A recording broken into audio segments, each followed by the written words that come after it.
Teething Ring by James Causey. Narrated by William Skye. Anyone can make an error, but the higher the society, the more disastrous the mistake. Half an hour before, while she had been engrossed in the current soap opera and Harry Jr. was screaming in his crib, Melinda would naturally have slammed the front door in the little man's face. However, when the bell rang, she was wearing her new Chinese red housecoat, had just lustered her nails to a blinding scarlet, and Harry Jr. was sleeping like an angel. Yawning, Melinda answered the door and the little man said, beaming, "Excellent day. I have Gigors for information." Melinda did not quite recoil. He was perhaps 5 feet tall with a gleaming hairless scalp and a young old face. He wore a plain grey tunic and a peddler's tray hung from his thin shoulders. "Don't want any," Melinda stated flatly. "Please." He had great beseeching amber eyes. "They all say that. I haven't much time.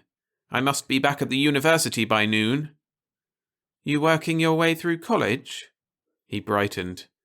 "Yes, I suppose you could call it that. Alien anthropology major." Melinda softened. The initiations those frats pulled nowadays. Shaving the poor guy's head, eating goldfish. It was criminal. "Well," she asked grudgingly, "what's in the tray?" "Flanglers," said the little man eagerly. "Oscilloscopes, portable force field generators, a neural distorter." Melinda's face was blank. The little man frowned. "You use them, of course. This is a Class 4 culture." Melinda essayed a weak shrug and the little man sighed with relief. His eyes fled past her to the blank screen of the TV set. "Ah, a monitor," he smiled. "For a moment I was afraid. May I come in?" Melinda shrugged, opened the door. This might be interesting, like a vacuum cleaner salesman who had cleaned her drapes last week for free. And Kitty Kyle Battle's life wouldn't be on for almost an hour. "My name is Porteous," said the little man with an eager smile. "I'm doing a thematic on Class 4 cultures." He whipped out a stylus, began jotting down notes. The TV set fascinated him. "It's turned off right now," Melinda said. Porteous's eyes widened impossibly. "You mean," he whispered in horror, "that you're exercising Class 5 privileges? This is terribly confusing. I get doors slammed in my face when Class 4s are supposed to have a splendid gregarian quotient. You do have atomic power, don't you?" "Oh, sure," said Melinda uncomfortably. This wasn't going to be much fun. "Space travel?" The little face was intent, sharp. "Well," Melinda yawned, looking at the blank screen. "They've got Space Patrol, Space Cadet, Tales of Tomorrow." "Excellent. Rocket ships or force fields?" Melinda blinked. "Does your husband own one?" Melinda shook her blonde head helplessly. "What are your economic circumstances?" Melinda took a deep, rasping breath, said, "Listen, mister, is this a demonstration or a quiz program?" "Oh, my excuse. Demonstration, certainly. You will not mind the questions?" "Questions?" There was an ominous glint in Melinda's blue eyes. "Your delightful primitive customs, art forms, personal habits."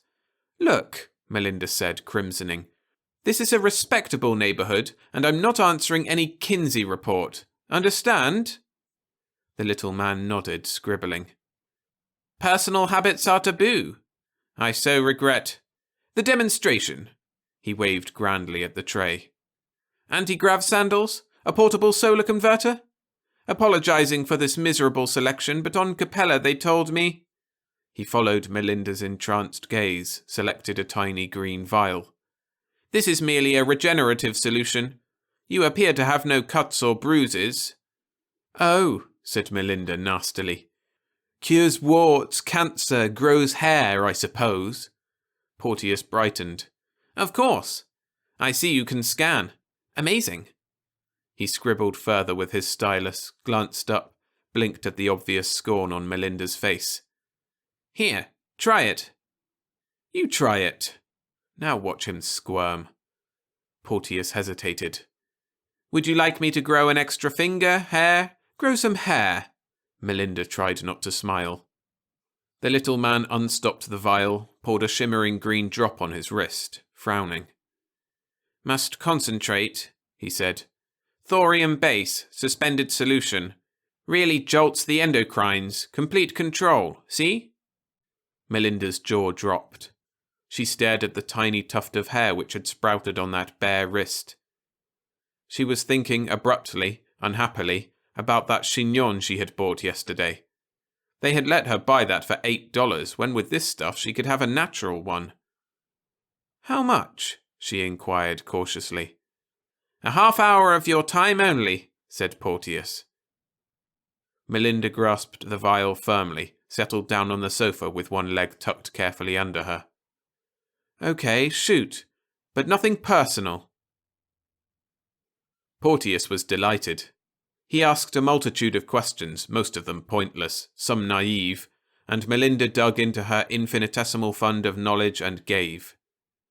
The little man scribbled furiously, clucking like a gravid hen. You mean, he asked in amazement, that you live in these primitive huts of your own volition? It's a GI housing project, Melinda said, ashamed. Astonishing. He wrote, Feudal anachronisms and atomic power side by side. Class 4s periodically rough it in back-to-nature movements. Harry Jr. chose that moment to begin screaming for his lunch. Porteous sat trembling. Is that a security alarm? My son, said Melinda despondently, and went into the nursery. Porteous followed and watched the ululating child with some trepidation. Newborn? 18 months, said Melinda stiffly, changing diapers. He's cutting teeth. Porteous shuddered. What a pity. Obviously atavistic. Wouldn't the creche accept him? You shouldn't have to keep him here. I keep after Harry to get a maid, but he says we can't afford one. Manifestly insecure, muttered the little man, studying Harry Jr. Definite paranoid tendencies. He was 2 weeks premature, volunteered Melinda. He's real sensitive. I know just the thing, Porteous said happily. Here. He dipped into the glittering litter on the tray and handed Harry Jr. a translucent prism. A neural distorter. We use it to train regressives on Regal too. It might be of assistance. Melinda eyed the thing doubtfully. Harry Jr. was peering into the shifting crystal depths with a somewhat strained expression. Speeds up the neural flow, explained the little man proudly. Helps tap the unused 80%. The pre-symptomatic memory is unaffected due to automatic cerebral lapse in case of overload. I'm afraid it won't do much more than cube his present IQ, and an intelligent idiot is still an idiot, but... How dare you? Melinda's eyes flashed. My son is not an idiot. You get out of here this minute and take your things with you. As she reached for the prism, Harry Jr. squalled. Melinda relented. Here, she said angrily, fumbling with her purse. How much are they? Medium of exchange? Porteous rubbed his bald skull. Oh, I really shouldn't, but it will make such a wonderful addendum to the chapter on malignant primitives. What is your smallest denomination? Is $1 okay? Melinda was hopeful. Porteous was pleased with the picture of George Washington. He turned the bill over and over in his fingers, at last bowed low and formally, apologized for any taboo violations, and left via the front door. Crazy fraternities, muttered Melinda, turning on the TV set. Kitty Kyle was dull that morning. At length Melinda used some of the liquid in the green vial on her eyelashes, was quite pleased at the results, and hid the rest in the medicine cabinet. Harry Jr. was a model of docility the rest of that day. While Melinda watched TV and munched chocolates, did and redid her hair, Harry Jr. played quietly with the crystal prism. Toward late afternoon he crawled over to the bookcase, wrestled down the encyclopedia and pored through it, gurgling with delight. He definitely, Melinda decided, would make a fine lawyer some day, not a useless putterer like Big Harry, who worked all hours overtime in that damned lab. She scowled as Harry Jr., bored with the encyclopedia, began reaching for one of Big Harry's tomes on nuclear physics. One putterer in the family was enough. But when she tried to take the book away from him, Harry Jr. howled so violently that she let well enough alone. At 6:30, Big Harry called from the lab with the usual despondent message that he would not be home for supper. Melinda said a few resigned things about cheerless dinners eaten alone, hinted darkly what lonesome wives sometimes did for company, and Harry said he was very sorry, but this might be it, and Melinda hung up on him in a temper. Precisely 15 minutes later, the doorbell rang. Melinda opened the front door and gaped. This little man could have been Porteus's double, except for the black metallic tunic, the glacial grey eyes. "Mrs. Melinda Adams?" Even the voice was frigid. "Yes, why?" "Major Nord, Galactic Security." The little man bowed. "You were visited early this morning by one Porteus." He spoke the name with a certain disgust. "He left a neural distorter here, correct?" Melinda's nod was tremulous. Major Nord came quietly into the living room, shut the door behind him. "My apologies, madam, for the intrusion. Porteus mistook your world for a Class 4 culture instead of a Class 7. Here." He handed her the crumpled dollar bill. "You may check the serial number. The distorter, please." Melinda shrunk limply onto the sofa. "I don't understand," she said painfully. "Was he a thief?" "He was careless about his spatial coordinates." Major Nord's teeth showed in the faintest of smiles. "He has been corrected. Where is it?" "Now look," said Melinda with some asperity. "That thing's kept Harry Jr. quiet all day. I bought it in good faith, and it's not my fault. Say, have you got a warrant?" "Madam," said the Major with dignity, "I dislike violating local taboos, but must I explain the impact of a neural distorter on a backwater culture? What if your Neanderthal had been given atomic blasters? Where would you have been today? Swinging through trees, no doubt. What if your Hitler had force fields?" He exhaled. "Where is your son?" In the nursery, Harry Jr. was contentedly playing with his blocks. The prism lay glinting in the corner. Major Nord picked it up carefully, scrutinized Harry Jr. His voice was very soft. "You said he was playing with it?" Some vestigial maternal instinct prompted Melinda to shake her head vigorously. The little man stared hard at Harry Jr., who began whimpering. Trembling, Melinda scooped up Harry Jr. "Is that all you have to do? Run around frightening women and children? Take your old distorter and get out. Leave decent people alone." Major Nord frowned. If only he could be sure. He peered stonily at Harry Jr., murmured, "Definite egomania. It doesn't seem to have affected him. Strange." "Do you want me to scream?" Melinda demanded. Major Nord sighed. He bowed to Melinda, went out, closed the door, touched a tiny stud on his tunic, and vanished. "The manners of some people," Melinda said to Harry Jr. She was relieved that the Major had not asked for the green vial. Harry Jr. also looked relieved, although for quite a different reason. Big Harry arrived home a little after 11. There were small worry creases about his mouth and forehead, and the leaden cast of defeat in his eyes. He went into the bedroom, and Melinda sleepily told him about the little man working his way through college by peddling silly goods, and about that rude cop named Nord, and Harry said that was simply astonishing, and Melinda said, "Harry, you had a drink?" "I had 2 drinks, Harry told her owlishly. "You married a failure, dear. Part of the experimental model vaporized. Whoosh, just like that. On paper it looked so good." Melinda had heard it all before.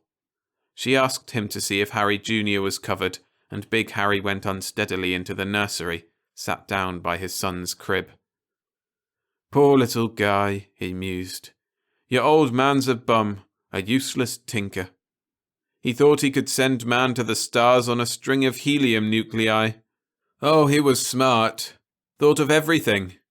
Auxiliary jets to kick off the negative charge, bigger mercury vapor banks, a fine straight thrust of positive alpha particles.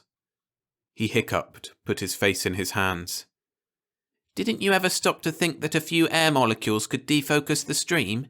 Try a vacuum, stupid. Big Harry stood up.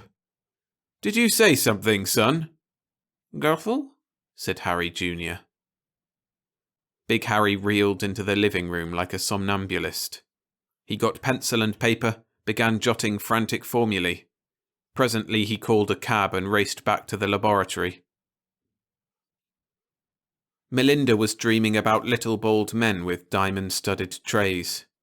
They were chasing her.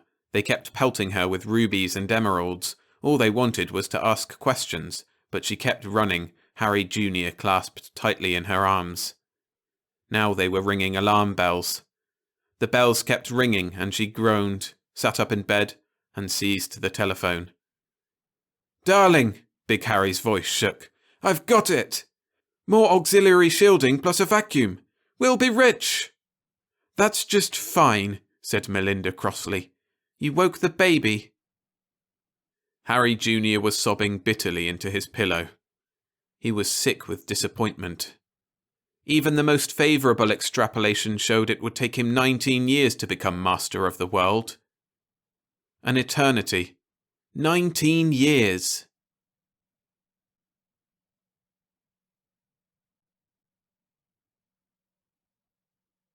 Thanks for listening. If you enjoyed the story, hit the like button and subscribe for more every Monday and Friday.